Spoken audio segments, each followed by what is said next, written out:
bienvenidos de nuevo a esta sección favorita de ustedes, conocida como la magia de la química, con su servidor, el mago Merlín. Este día vamos a analizar un tema sumamente interesante, una ley que tal vez hemos estado en ella, pero no sabemos realmente cómo interactúa directamente con nosotros. ¿Cuál es esta ley? La ley de las proporciones múltiples, la ley de Dalton. Primeramente empecemos conociendo quién fue este personaje, Joseph Dalton. Joseph Dalton nació el 6 de septiembre de 1766 en Ecclesfield, Cumberland, hoy conocido como Cumbria, hijo de Deborah Grenville y Joseph Dalton. Su padre fue un humilde tejedor. Tuvo 5 hermanos, de los cuales 2 sobrevivieron: Jonathan, mayor que Dalton, y Mary, de la cual no se conoce bien su fecha de nacimiento. Joseph Dalton fue un autodidacta, ya que este personaje comenzó a estudiar de manera individual y comenzó a impartir clases dentro de una escuela natal donde él vivía.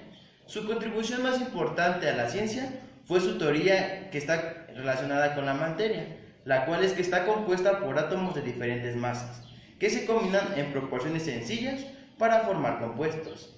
Esta teoría, que se formuló por primera vez en 1803, es la piedra angular de la ciencia física moderna. Así que, sin más preámbulos, empecemos analizando el tema, ley de las proporciones múltiples de Dalton. Muy bien, ahora lo que necesitamos es analizar qué es lo que nos dice la ley de las proporciones múltiples de Dalton. Esta se enuncia con lo siguiente: cuando 2 elementos se combinan para dar más de un compuesto, una masa de uno de ellos se combina con masas variables de otro. Estas masas variables guardan entre sí una relación sencilla de números enteros. ¿Qué quiere decir? Pongamos un breve ejemplo. Tenemos 2 elementos que conocemos comúnmente. Tenemos hidrógeno y tenemos oxígeno. Para esto, ¿qué vamos a hacer? Bien, estos 2 elementos se pueden unir de diferentes formas, teniendo lo que básicamente conocemos, H2O, que es el agua.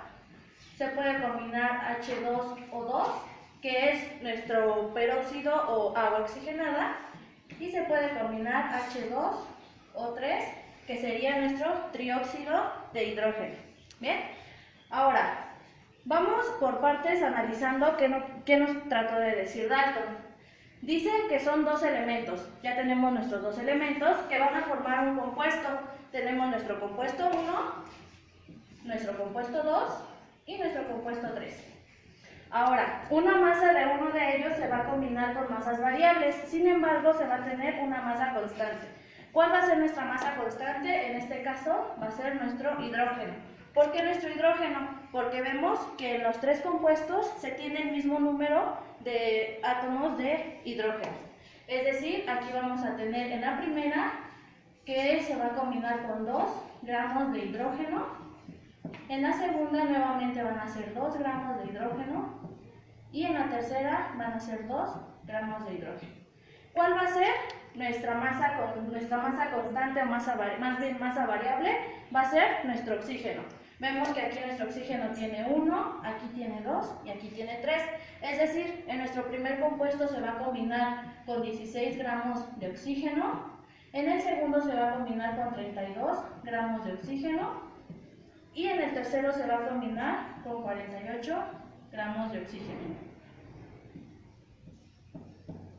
Ahora, ya tenemos esta parte.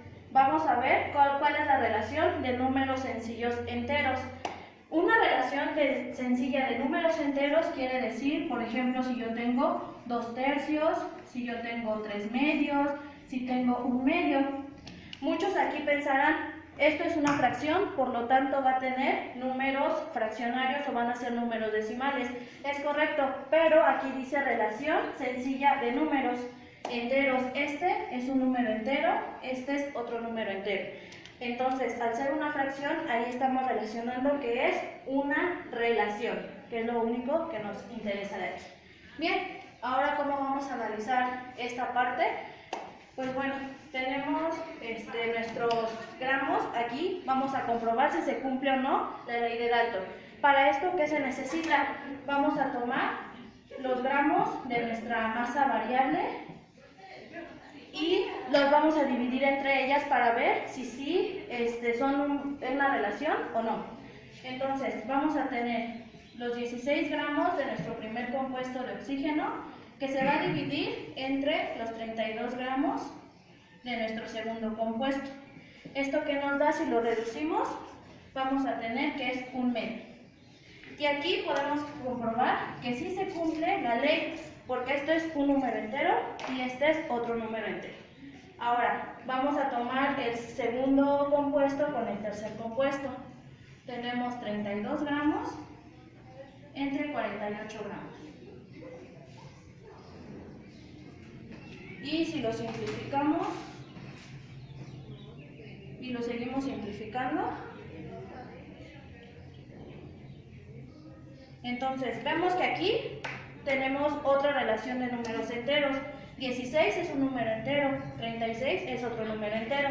Entonces vemos que aquí también se cumple nuestra ley de Dalton. ¿Por qué? Porque aquí se está relacionando de esta manera. Bien, vamos a explicar nuevamente la ley, pero ahora con otro ejemplo. Vamos a tener ahora nuestro carbono y vamos a tener nuestro oxígeno. Con estos elementos también se pueden hacer diferentes compuestos. Tenemos nuestro CO2, nuestro CO, CO2 y CO3. ¿Okay? Monóxido de carbono, dióxido de carbono y trióxido de carbono. Entonces tenemos aquí nuestro compuesto 1, nuestro compuesto 2 y nuestro compuesto 3. Ahora, ya tenemos estos dos elementos que se van a combinar. Tenemos una masa constante de uno de ellos. En este caso, nuestra masa constante va a ser el carbono. ¿Por qué? Porque aquí nada más trabaja con uno y trabaja con un átomo en cada uno de estos compuestos. ¿Cuál va a ser nuestra masa variable? Va a ser nuevamente el oxígeno. Oxígeno aquí está trabajando con 1, aquí está trabajando con 2 y aquí está trabajando con 3. Ahora, tenemos que el carbono pues siempre va a trabajar con 12 gramos. Aquí normalmente este carbono con 12 gramos y este carbono con 12 gramos. Esta va a ser nuestra masa constante. ¿Okay? Ahora, nuestra masa variable. El oxígeno en este caso va a trabajar con 16 gramos. En este otro caso va a trabajar, como son 2, con 32 gramos. Y en el tercer caso va a trabajar con 48 gramos. Porque son aquí 3 oxígenos. Ahora, ya tenemos aquí nuestra masa variable del otro elemento. ¿Cómo va a ser esta relación sencilla? Pues ya veíamos relación sencilla de números enteros. Aunque parezcan que son números fraccionarios, vemos que a final de cuentas son números enteros, que es lo que nos está importando aquí, no el resultado que nos va a dar de cada uno de ellos. Ahora, ¿cómo vamos a mantener esta relación y a comprobarla con esta ley? Pues vamos a tomar únicamente a nuestro elemento, que es el que va a tener la masa variable. Y se va a dividir entre la masa variable de los otros compuestos para ver si se tiene esa relación. Tomamos el primer ejemplo. 16 gramos de nuestro oxígeno, que se va a dividir entre los 32 gramos. ¿Okay? ¿Esto qué nos da? Si lo reducimos a su máxima expresión, vamos a tener que es un medio. Ahora tenemos que este va a ser un número entero y este también va a ser otro número entero.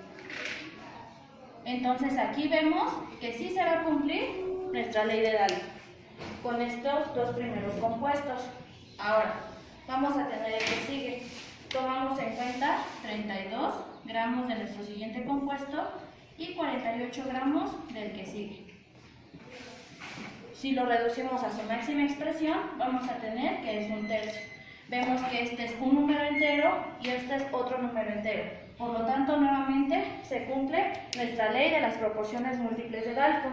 Y así lo podemos seguir haciendo y podemos nosotros seguir jugando. Incluso se puede tomar en cuenta desde nuestro último compuesto, 48 gramos entre 32 gramos. Y si lo seguimos reduciendo, entonces el resultado nos va a dar obviamente una relación de números enteros, que es lo que estamos buscando. Y de esta forma vemos que en estos dos casos se cumple perfectamente la ley de las proporciones múltiples de Dalton. Y es así como nosotros lo podemos aplicar pues con elementos en los que estamos en contacto, como es el oxígeno, y pues vemos que son sustancias en las que nosotros, o compuestos en los que nosotros también estamos relacionados. Por ejemplo, dióxido de carbono, que es el que producimos al momento de la respiración, al momento de expulsar ese aire. Y en el caso del agua, pues bueno, vemos que es una sustancia de vital importancia para el ser humano. Con esto pues llegamos a la final de esta demostración de la ley de las proporciones múltiples de Dalton. En la siguiente sesión pues vamos a ver otra de las leyes ponderales importantes, que es ley de las proporciones equivalentes. Gracias.